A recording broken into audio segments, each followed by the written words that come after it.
시청자 여러분 안녕하세요. 박구스TV입니다.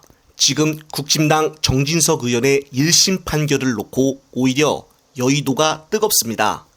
이유는 국힘당이 검찰의 500만원 벌금을 뛰어넘은 법원에서의 징역 6개월의 재판 결과에 불만을 품고 있기 때문입니다.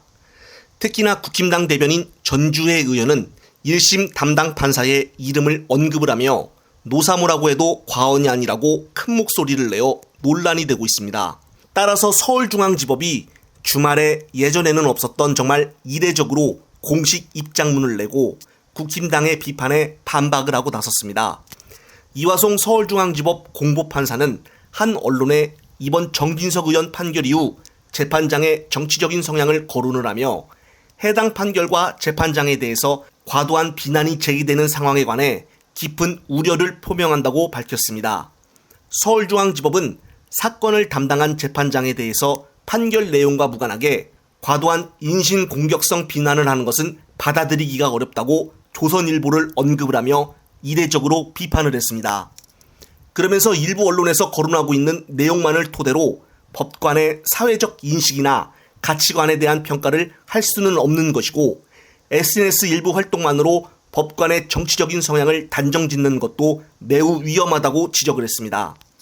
또한 TV조선이 저녁 뉴스에서 단독으로 보도를 했었던 법조인 대관 등재 정보를 삭제했다는 보도에서는 해당 재판장이 사건 판결 선고 직전에 한국 법조인 대관의 등재 정보를 삭제했다는 부분은 사실이 아니다라며 한국 법조인 대관은 법조인의 개인정보와 프로필을 제공하는 유료 데이터베이스로서 법관을 비롯한 모든 법조인이 등재되어 있는 것이 아니고 등재자도 필요한 경우에는 언제든지 등재 정보의 삭제를 요청할 수 있는 것이어서 해당 재판장의 정보 등재 여부는 이 사건 판결과는 무관하다고 밝혔습니다. 그러면서 서울중앙지법은 지금 계속되는 여당과 언론의 문제 제기는 해당 재판장뿐만이 아닌 형사재판을 담당하는 모든 법관의 재판 절차 진행 및 판단 과정에 부당한 압력으로 작용할 수가 있고 헌법이 보장하는 사법권의 독립이나 재판 절차에 대한 국민의 신뢰를 크게 훼손할 수가 있다고 반박을 했습니다. 특히나 판사 출신인 전주의 국힘당 대변인이 저런 말을 하는 그 자체가 놀라울 뿐인데요. 만약 거꾸로 그렇다면 전주의 의원이 지금 국힘당에서 대변인 역할을 하고 있는데 과거 전주의 의원이 내렸던 모든 판결들을 국힘당과 같은 정치적 지향을 가지고 판결을 했다라고 어느 누군가가 나서서 비판하고 단정을 한다면 본인은 받아들일 수가 있을까요?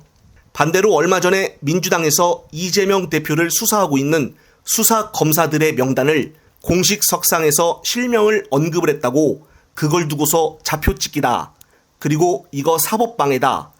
이렇게까지 비판을 한 사람들이 지금 누구이며 한동훈도 역시 그런 이야기를 했었습니다. 얼마나 황당무계했으면 주말에 서울중앙지법이 이례적으로 공식 입장을 내보냈겠습니까? 지금 집권 여당인 국힘당이 검찰 명단 공개했다고 민주당을 향해서 그동안의 불평불만을 해왔던 거와 비추어 봤을 때 이것이야말로 진정한 내로남불의 모습이 아닌가 하는 지적을 안 할래야 안 할 수가 없는 것입니다. 일각에서는 윤통령이 요즘 최종 판결이 난 재판 내용마저 부정하며 인정을 안 하니 여당인 국힘당마저 사법부를 아예 무시하는 것이 아니냐라는 말들도 나오고 있습니다. 또한 국힘당이 이렇게 오버하는 이유 중 하나로 바로 정진석 의원 때문이라는 말도 있습니다. 정 의원은 김기현 대표가 되기 전 비대위원장을 맡는 대표 역할을 하기도 하였으며 그만큼 당내 역할에서 비중이 큰 중진 의원이었기에 이번에도 또 지역에서 총선을 준비하고 있는데 이대로 가다가는 내년 공천 자리를 못 받는 것이 아니냐는 말들도 나오고 있기 때문입니다. 정말 당분간은 이 문제로 여의도가 시끌벅글하지 않을까 싶습니다. 끝으로 또 다른 소식이 나오면 말씀드릴 것을 약속을 드리며 이번 영상은 여기서 마무리하겠습니다. 시청자 여러분, 시청해주셔서 감사합니다.